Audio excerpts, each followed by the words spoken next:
Perfecto. Muchas gracias. Entonces, querido estudiante, ¿alguien me puede recordar un poco? Ahí Valentina Viare nos está diciendo. La Segunda Guerra Mundial, profe.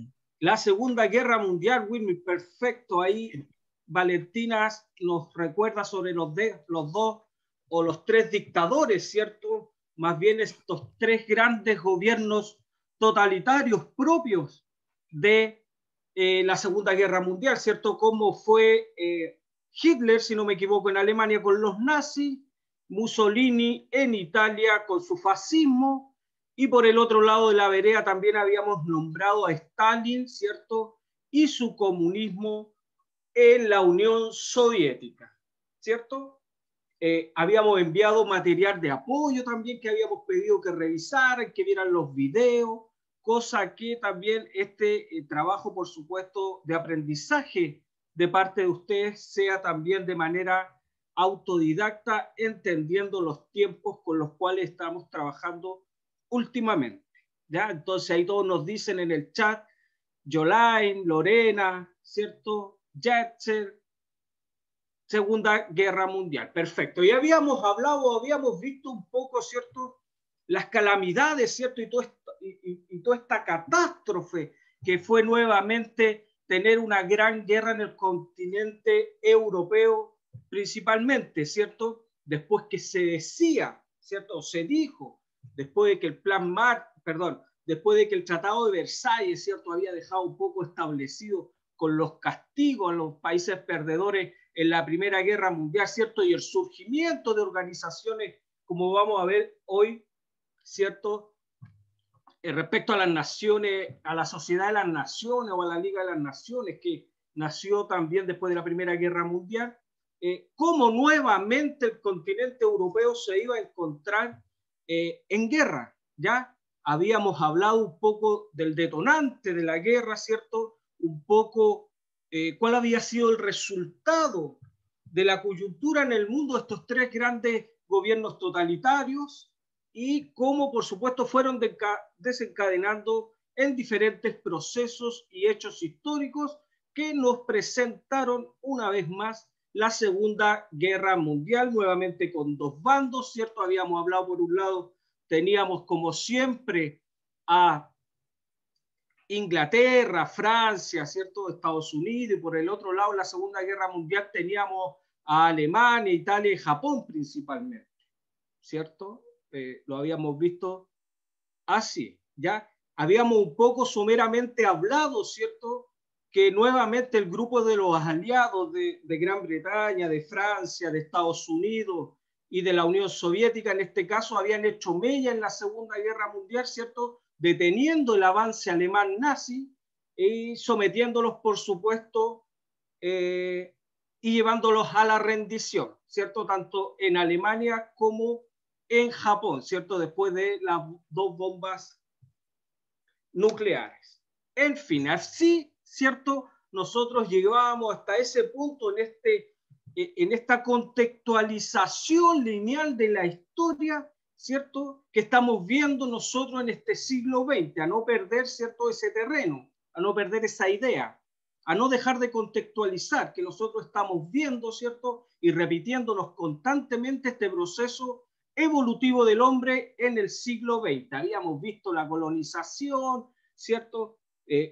Primera Guerra Mundial, Revolución Rusa, todo de manera lineal, nos encontramos con los locos años 20, la caída de la bolsa de Wall Street, hablamos respecto de la década del 30 con el surgimiento de estos totalitarismos, habíamos dado material de apoyo para que pudieran un poco, ¿cierto?, adentrarse en lo que habían sido los detalles de la Segunda Guerra Mundial. Entonces, hoy, queridos estudiantes, vamos a seguir, por supuesto, ese comportamiento lineal, ¿cierto?, en los procesos históricos del siglo XX. Y si nosotros hablamos de eso, entonces hoy nos tocaría entender, ¿cierto?, cuál va a ser el escenario con el cual nos vamos a encontrar después de la Segunda Guerra Mundial, ¿ya? Entonces yo, a partir de este momento, mis queridos estudiantes, voy a comenzar a compartir pantalla y vamos ya a comenzar a ver la clase el día de hoy. Ya, como siempre, agradeciendo a nuestro querido Colegio San Alfonso Vespertino, quien nos entrega semana a semana, ¿cierto?, las plataformas necesarias para poder revisar periódicamente, ¿cierto?, nuestras clases. ¿Ya? La clase de hoy, por supuesto, la número 7, ¿ya? No sin antes dejar de mencionar, por supuesto, que nosotros nos encontramos en este un poco movimiento de olas, ¿cierto?, entre lo que son las clases online y las clases presenciales que deberían comenzar en el colegio a partir de mañana. ¿Ya? Entonces, si alguien me puede decir si se escucha bien y si se ve, yo se lo agradecería enormemente. Mientras tanto, profe, se escucha bien. Sí, profe, todo bien. Perfecto, mis queridos estudiantes. Entonces, como siempre ahí, nuestras queridas profesoras Carolina Paz, Carolina Castillo, quienes siempre están muy dispuestas, la verdad, para todos ustedes y para mí también. Y la profesora Carolina Espíndola, por supuesto que sí. Siempre mi nombre, mi correo, mi número, ya saben, los canales de comunicación están abiertos para todos ustedes. Ya, comencemos. Entonces, ¿qué es lo que vamos a ver hoy? ¿Cierto? El nuevo orden mundial posguerra. Es decir, cómo nos queda el escenario después de estas dos grandes guerras mundiales. ¿Ya? ¿Qué va a suceder? Principalmente en Europa, ¿qué es lo que se nos viene? ¿Qué ocurre? Ya el objetivo de la clase, queridos estudiantes, es caracterizar el nuevo orden, ¿cierto?, del mundo posguerra, ¿ya? Es decir, el nuevo mundo que se nos viene en la segunda mitad ya del siglo XX, desde 1945 hacia adelante. ¿Qué vamos a ver hoy, queridos estudiantes? Un poco entender lo que es la ONU, ¿cierto? Esta organización que dura hasta el día de hoy. Vamos, al igual que la semana pasada, a analizar un texto, ¿cierto? En este caso, una carta de la ONU, ¿cierto? La vamos a aprender ahí un poco a identificar. Si recuerdan, si es una fuente primaria, si es una fuente secundaria, lo vamos a ver ahora. Vamos a hablar respecto a los perdedores de la Segunda Guerra Mundial, respecto a los vencedores, ¿cierto? Y principalmente dejar un poco establecido ya esta caracterización que queremos, que intentamos el día de hoy para que ya la próxima semana nos adentremos en la Guerra Fría, ¿ya? Y por último, un cierre con una actividad bien pequeña en la cual ustedes van a poder desarrollar durante la semana. Comencemos entonces. Yo les vamos a abrir la clase de hoy con este pequeño video, ¿cierto? Siempre cápsulas de video bien cortas, pero muy importantes ya que nos adentran en el tema del día de hoy, ¿ya? Cualquier manifestación que no podamos ver, desarrollar, ¿cierto? Ustedes, yo siempre tengo los videos a mano para hacerlo llegar en caso de cualquier dificultad. Entonces, veamos y escuchemos. ¿Qué es la ONU? Primero, es importante conocer su precursor. Allá por 1919, durante la Primera Guerra Mundial y de conformidad con el Tratado de Versalles, se creó la Sociedad de las Naciones, una organización concebida con el fin de promover la cooperación internacional y conseguir la paz y la seguridad. Lamentablemente, esta detuvo su actividad al no haber conseguido evitar la Segunda Guerra Mundial. Entonces, la ONU que conocemos hoy se trata de la Organización de las Naciones Unidas, que empezó su labor en 1945 tras la devastación que significó la Segunda Guerra Mundial.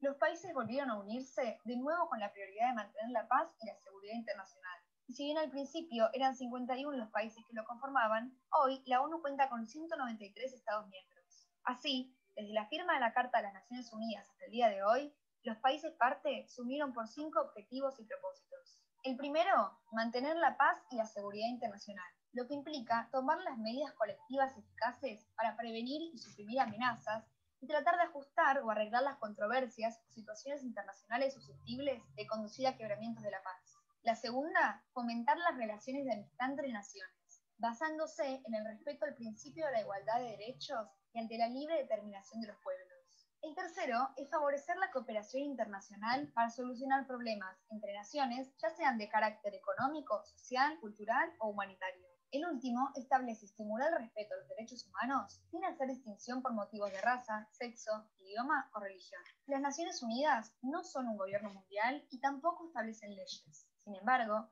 la ONU es el único órgano genuinamente universal en el que los estados del mundo y los pueblos que representan pueden reunirse para hacer frente a los desafíos de nuestro tiempo. Suscríbete para más videos del estilo. Ya. Entonces ahí, queridos estudiantes, una pequeña reseña, ¿cierto?, de lo que va a ser esta organización internacional que va a surgir después de la Segunda Guerra Mundial, ¿ya? Antes, y como bien yo ya les adelantaba un poco, existió después de la Primera Guerra Mundial y escrita en el Tratado de Versalles, a no olvidar ese tratado, que es donde, ¿cierto?, se castiga fuertemente a Alemania. En ese mismo Tratado de Versalles, queridos estudiantes, va a surgir, ¿cierto?, y va a nacer la Sociedad de las Naciones, ¿ya? También conocida como la Liga de las Naciones, ¿ya? Que va a tener un poco, queridos estudiantes, la intención, ¿cierto?, que tiene hoy por hoy la ONU y que las vamos a ver, ¿cierto?, pero que desgraciadamente no va a llegar, ¿cierto?, a cabo, ¿cierto?, o no va a cumplir con su función principal, principalmente porque la Sociedad de las Naciones tenía como fin principal evitar una guerra, ¿cierto?, o volver a evitar una guerra tan grande como lo fue la Primera Guerra Mundial. Entonces, desde ese punto de vista, ¿cierto?, fallaron, ¿cierto? La Sociedad de las Naciones fallaron, entendiendo que se provocó también y surgió otra guerra, ¿ya? Entonces, las preguntas que comienzan a surgir acá, ¿cierto?, sería, uno, ¿qué institución fue precursora de la ONU? ¿Qué es la ONU? Primero, es importante conocer su precursor. Ahí, y ante esa respuesta, nosotros vamos a decir, queridos estudiantes, que la precursora de la ONU fue, como bien repetía yo, la Sociedad de las Naciones, y como ustedes ven en pantalla, ¿cierto?, en respuesta a la Primera Guerra Mundial. Nace en 1919 dentro del Tratado de Versalles y, entre comillas, principalmente para promover la cooperación internacional y para lograr la paz y la seguridad, ¿ya? La segunda pregunta dice, ¿por qué detuvo sus labores? Bueno, yo ahí se lo adelantaba un poco, detiene sus funciones debido a que no logra su objetivo, ¿cierto? Lo que se evidencia con el comienzo de la Segunda Guerra Mundial, ¿ya? Y la tercera pregunta que aparece en pantalla es, ¿qué busca la ONU? ¿Qué busca este organismo, ¿cierto?, que existe hasta el día de hoy y que surge, como ya bien repito, después de la Segunda Guerra Mundial? ¿Y qué busca la ONU, queridos estudiantes? Al igual que en la Sociedad de las Naciones, busca principalmente promover la paz entre los distintos países, respetando la igualdad de derechos, ¿cierto?, y la autodeterminación de los pueblos, ¿ya? Eso es lo que busca principalmente, queridos estudiantes, la ONU, mantener la paz, ¿cierto?, regular los derechos humanos, ¿cierto?, muy en boga en las últimas décadas, por supuesto, mantener la concordancia y la amistad entre los países que participan. Cuando la ONU comienza, ¿cierto?, y se funda, queridos estudiantes, lo va a hacer más o menos con 55 países, ¿ya? Al día de hoy van a ser por lo menos 195 las naciones que pertenecen a la ONU, ya que en el fondo y por último busca, ¿cierto?, una cooperación total entre todos sus participantes. Me voy entonces al chat un ratito, como siempre lo hacemos, para ver si hay consultas, dudas. Los estudiantes están pasando lista. Lorena, sí, profesor, está bien, profesor. Alguien dice acá, Pía dice, entonces la ONU nunca ha funcionado. En su fin principal de mantener o de no provocar una guerra mundial quizá ha funcionado, pero bien sabemos que en los últimos 70 años se han producido, ¿cierto? Conflictos bélicos, ¿cierto? Entre todos o entre muchos de sus participantes. Valentina dice, profe, yo solo puedo escuchar. Perfecto. Continuemos entonces. Estamos hablando de la ONU, avancemos. Espero le haya quedado claro, dudas, consultas hasta el momento, estamos revisando, ¿cierto? Esta organización, entendiendo, por supuesto, y contextualizando cuál va a ser el escenario mundial después de las dos guerras mundiales. Sobre lo mismo, vamos ahora a leer, ¿cierto? Un extracto, nuevamente en este caso, una carta de las Naciones Unidas para que aprendamos y sigamos, por supuesto, aprendiendo a identificar las distintas fuentes primarias o secundarias que nos puedan aparecer en un proceso educativo. La semana pasada, para quienes leyeron, ¿cierto? Juan Rodríguez, que por ahí si puede abrir micrófono y recordarme su curso, o Pamela Sánchez, obtuvieron un 7. Si me puede por ahí después recordar sus cursos, sería ideal. Abigail nos dice en el chat, se supone que la ONU visita países cuando se violan los derechos humanos, pero casi nunca aparecen o no hacen nada. Jetzel dice, si existe la ONU porque hay tantas guerras. Claro, ahí se pregunta si existe esta organización, ¿por qué siguen existiendo tantas guerras? Bueno, esas son preguntas, dudas, ¿cierto? Que nos surgen a todos, tanto a Jetzel como a mí, ¿cierto? Sin lugar a dudas, desde ese punto de vista, no está cumpliendo la función y quizás no la cumple de manera entera, como nos dice ahí también Abigail. Me imagino y quiero creer, ¿cierto?, que las Naciones Unidas sí tiene algo bueno, sí genera, ¿cierto?, algo importante. Lo que pasa es que, por lo general, siempre nos estamos quedando con el vaso medio vacío. También es cierto, por supuesto, que muchas veces el fin no se está cumpliendo y por eso de la crítica internacional a esta organización. En el fondo, chicos, siempre todo se politiza, ¿cierto? Y no pueden dejar o no podemos quedar todos contentos con el trabajo de estas organizaciones, ¿cierto? Tan importantes, por supuesto, para el mundo entero.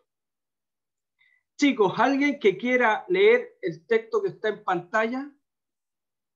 Abigail, no, profe. ¿Quién? Yo, Emaña. Ya.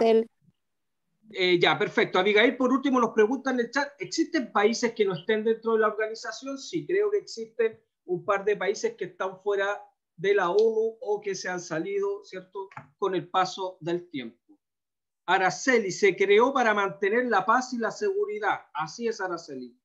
Ahí nosotros tendríamos que respondernos si cumplen o no cumplen con su función principal. Ya. Alguien que nos lea el texto. Yo, profesor Hatchel. Ya, Hatchel.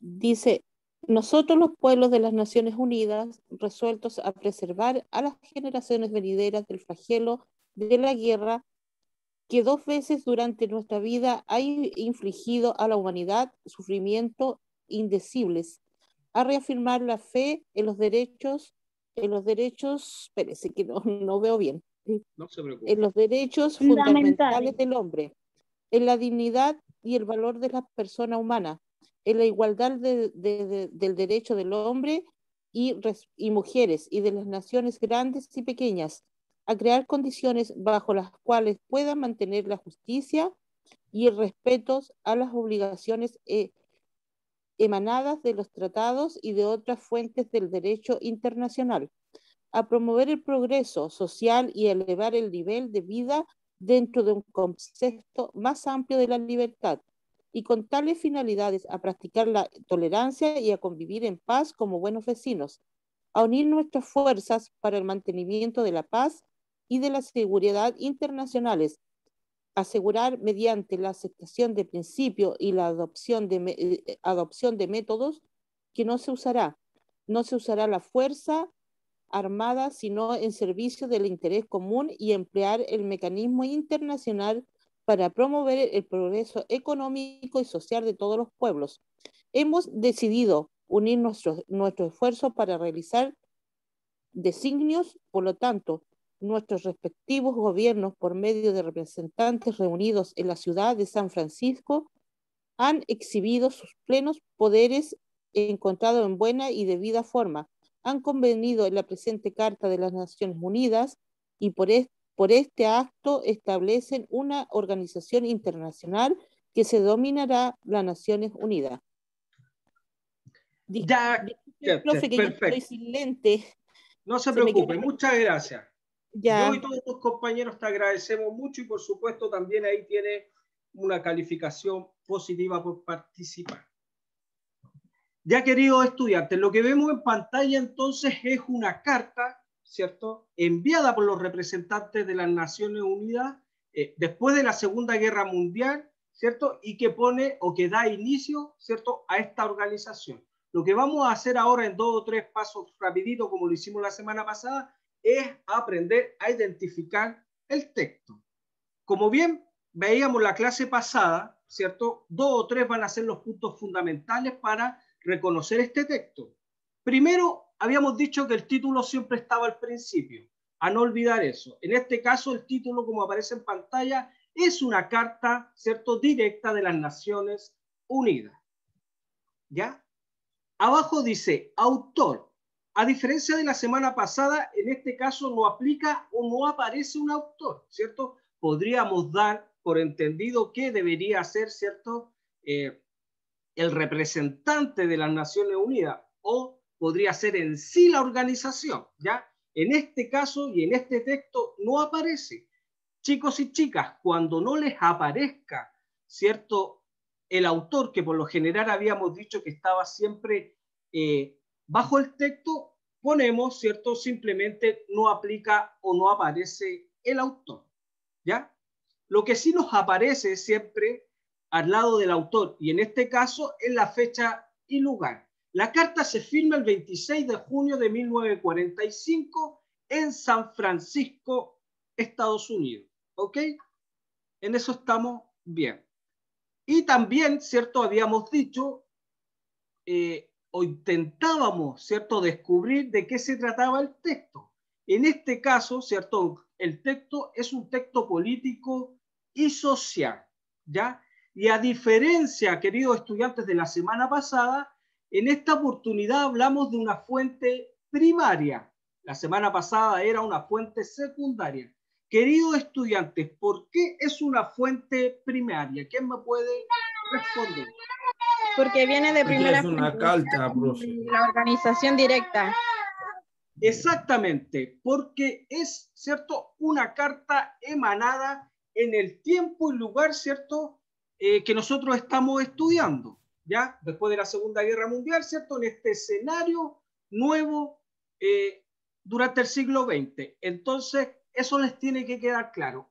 Es una carta. Ya habíamos dicho que podía ser una carta, un periódico, revista, alguna entrevista personal, todo lo que fuera emanado, ¿cierto?, de la fecha donde estamos estudiando o de algún personaje que estuvo inmerso, ¿cierto?, en la situación misma, hablamos de fuentes primarias. Hablamos de fuentes secundarias, ¿cierto?, cuando hay una participación de un tercero respecto a esta carta. Por ejemplo, si yo, ¿cierto?, de manera personal escribo, ¿cierto?, otro texto respecto a esta carta, qué es lo que me parece a mí personalmente, qué es lo que yo creo o pienso. En ese caso, hablaríamos sin duda de una fuente secundaria.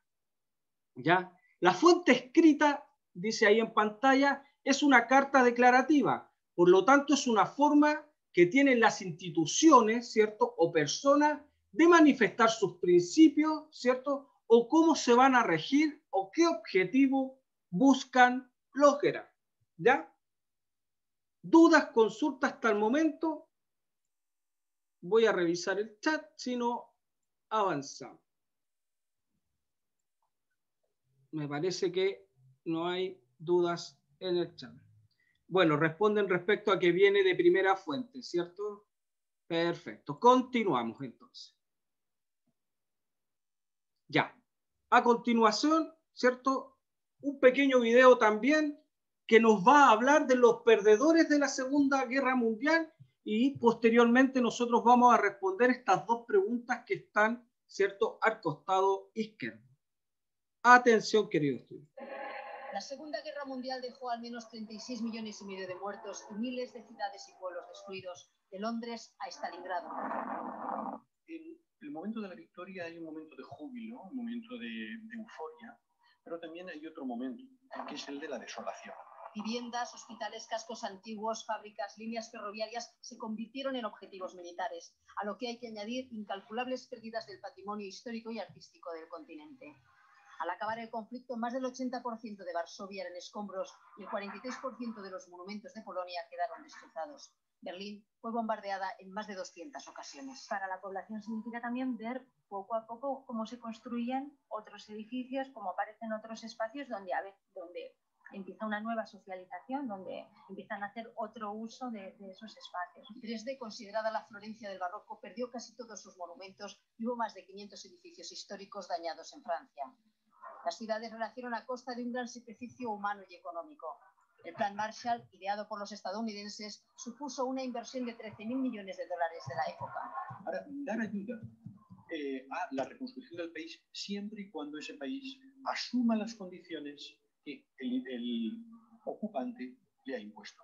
A pesar de la rendición alemana, la Segunda Guerra Mundial continuó en el Pacífico. El horror que vivieron las ciudades del continente europeo sería superado por las bombas atómicas de Hiroshima y Nagasaki. Ya, queridos estudiantes, alguno de ustedes, ¿cierto?, me indicó a través del chat que se escuchó bastante poco, ¿cierto? En el fondo, el video, ¿cierto?, intenta demostrar la devastación total que estuvo Europa después de la Segunda Guerra Mundial. Ya, principalmente Europa, Alemania, ¿cierto? Londres, París van a ser, por supuesto, ciudades que van a quedar totalmente destrozadas, incluso yo diría que mucho más que en la Primera Guerra Mundial. ¿Ya? Esa devastación, queridos estudiantes, en Europa fue total, ¿cierto? Prácticamente en su totalidad. No tan solo, ¿cierto?, Europa salió dañada. Desgraciadamente, ¿cierto?, Japón va a ser el otro de los países perdedores, ¿cierto?, en este tema de arquitectura, como bien sabemos, después de las dos bombas nucleares. Entonces, desde ese punto de vista, lo que nosotros queremos rescatar en el video es que ustedes puedan, ¿cierto?, entender qué sucede con Europa. Alguien en dos palabras me puede, y un poco repitiendo lo que yo estoy diciendo también, ¿me puede explicar qué sucede con Europa después de la Segunda Guerra Mundial? ¿Qué va a ocurrir con Europa? La segunda pregunta que surge ahí, ¿consideras tú que Europa estaba en una posición favorable o desfavorable después de la Segunda Guerra Mundial? Desfavorable, profe. Desfavorable, Mania. ¿Por qué? Buena respuesta. ¿Por qué? Europa fue destruido. Exactamente. Europa, como yo bien les contaba, fue totalmente destruida. Europa y Japón van a ser, ¿cierto?, los lugares donde va a haber una mayor devastación. Esa es la palabra. Entonces, un poco ahí vamos entendiendo cómo va quedando, ¿cierto?, el comportamiento en ese momento en Europa. Avancemos. Aparece en pantalla ahí, ¿cierto?, como yo bien les explicaba, Alemania, ¿cierto? Está la bandera de Alemania y está la bandera de Japón. A mi entender, queridos estudiantes, estas van a ser, ¿cierto?, las dos grandes naciones que van a perder después de la Segunda Guerra Mundial. Lo de Japón va a ser una aniquilación después de las dos bombas nucleares tremenda, ¿cierto?, con una cantidad inimaginable de fallecidos en el acto, ¿cierto? Pero también a Alemania, ¿cierto?, va, si bien no de manera tan destructiva en el tema arquitectónico, sí podríamos mencionar y decir que Alemania nuevamente, y al igual que en la Primera Guerra Mundial va a ser el país, ¿cierto?, que va a sufrir todas las consecuencias. Primeramente, porque Alemania, y por los siguientes casi 40 años, 45 años, va a ser un país que no va a tener una administración política perteneciente a ellos mismos. ¿Qué quiero decir con esto? Que después de la Segunda Guerra Mundial, los dos países vencedores, ¿cierto?, tanto Estados Unidos como la Unión Soviética, van a tomar poder, ¿cierto?, de Alemania y la van a dividir en dos, con lo que se conoce posteriormente como el Muro de Berlín. ¿Ya? Es decir, este país, ¿cierto?, tan grande que fue Alemania, va a ceder sus derechos políticos, económicos y sociales a las dos grandes ideologías, ¿cierto?, que van a comenzar a surgir desde este momento. ¿Ya? Por un lado vamos a tener a Alemania Occidental, ¿cierto?, a cargo de Estados Unidos principalmente, y a Alemania Oriental, ¿cierto?, a cargo de los rusos. ¿Ya? Eso es importante que ustedes lo manejen. ¿Ya? Después de la Segunda Guerra Mundial en Alemania, ¿cierto?, surge el Muro de Berlín, que está, queridos estudiantes, dando pie al comienzo de la Guerra Fría, ¿ya?, que la vamos a ver la próxima semana con todos sus detalles. ¿Ya? Pero este va a ser el hecho histórico, ¿cierto?, de este momento, la separación de Alemania en Occidente y en Oriente. ¿Ya? Ante la pregunta ahí última que dice, ¿cuál fue el país más afectado? Por un lado Japón, ¿cierto?, por todas las vidas humanas que cobraron las dos bombas atómicas, y principalmente también Alemania, quien no va a poder tener, ¿cierto?, un Estado independiente, ¿cierto? Alemania no va a poder tener una administración política, social y económica, sino más bien van a estar, ¿cierto?, bajo el flagelo de estas dos ideologías. A no olvidar eso, mis queridos estudiantes. Japón y Alemania el más afectado, dice Marcelo Forton. Bien. Además, aún tiene consecuencias de las bombas Japón. Claro que sí. Hasta el día de hoy, dice Miguel Ángel, hay efectos de las bombas atómicas en Japón. Desgraciadamente, querido Miguel, es así hasta el día de hoy, ¿cierto? Hay secuelas físicas y, por supuesto, también de pensamientos y sociales en Japón después de esa barbarie cometida por los Estados Unidos. Continuemos.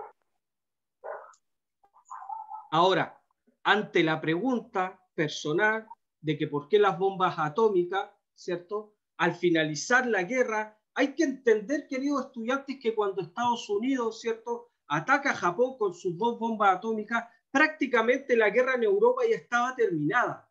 ¿Ya? Se les critica hasta el día de hoy el por qué, el motivo de haber atacado así de esa manera a Japón. ¿Ya? Algunos dicen que era en venganza, ¿cierto?, por el ataque a los barcos en Pearl Harbor, ¿ya?, durante la Segunda Guerra Mundial. Otras teorías, ¿cierto?, nos dice que como la guerra ya estaba terminada, ¿cierto?, y había dos grandes vencedores, como iba a ser Estados Unidos y la Unión Soviética, lo vamos a ver ahora con sus dos grandes ideologías, el interés de Estados Unidos fue generar temor, ¿ya?, con esta idea de querer ponerse a la cabeza, ¿cierto?, en la élite mundial como nación, le quiso impregnar a la Unión Soviética este miedo, ¿cierto?, de decirle, a ver, muchachos, nosotros acá tenemos bombas nucleares y estamos dispuestos a usarlas, aún incluso sobre la población civil, ¿ya? Entonces quizá ellos ya un poco manejaban esto de que el mundo se iba a dividir en dos bloques y quisieron ponerse a la cabeza del temor, ¿cierto?, con las bombas atómicas. Esas, sin lugar a dudas, son una de las teorías que se manejan. Vamos a saltar este y acá. Vamos a pasar a responder. Chicos, primera pregunta. Siempre estamos intentando evaluar distintas fuentes. En este caso tenemos, ¿cierto?, una imagen que nos va a graficar un poco el escenario mundial después de la Segunda Guerra Mundial. Es decir, entre 1945 y 1950. Primera pregunta, ¿qué elementos reconocen ustedes en la imagen? ¿Alguien me podría responder? Estrategia, profe. Estrategia, Marcelo, espectacular. Estrategia. Fue una vergüenza, dice ahí, no alcanzo a leer quién fue, que ellos tenían poder de fuego mayor, leo en el chat. Sí, por supuesto. Yolay nos pregunta, Alemania Occidental dirigida por Rusia, y eso sí, así es. Alemania por una parte dirigida por Rusia y por otra parte dirigida por los Estados Unidos. Un poco lo que vemos en la imagen, ¿ya? Entonces ahí Marcelo nos dice que él ve que hay estrategia en esa imagen. A mí me parece perfecta la respuesta. Continuemos. Ya, lo que la imagen nos quiere decir, ¿cierto? Por un lado, este hombre, ¿cierto? Que va a representar la libertad principalmente en los Estados Unidos, este tío Sam que intenta manejar, ¿cierto? Los designios del mundo en lo que viene. Y por otra parte tenemos este oso representativo de la Unión Soviética, ¿cierto? Con el mismo poder de los Estados Unidos. ¿Qué dice ahí? Juegan, ¿cierto? Principalmente a dominar el mundo. Esa es la estrategia, como nos decía Marcelo. Vamos a avanzar acá. Tenemos otra pregunta. ¿Qué mensaje te entrega la imagen? ¿Alguien me puede responder? ¿Qué mensaje les entrega esta imagen? La vamos a resolver ahora. Ahí dice, da a entender que durante este periodo ambas potencias se disputan el control del mundo. Eso es lo que nos deja este mensaje, ¿ya? A Estados Unidos y a la Unión Soviética, ambas las dos potencias del mundo después de la Segunda Guerra Mundial, intentando controlar el mundo. Última pregunta que aparece ahí. ¿Por qué, queridos estudiantes, ambos países, ambas naciones, están en posición de competir? ¿A quién se le ocurre? ¿Por qué estos dos países? Porque los dos quieren dominar.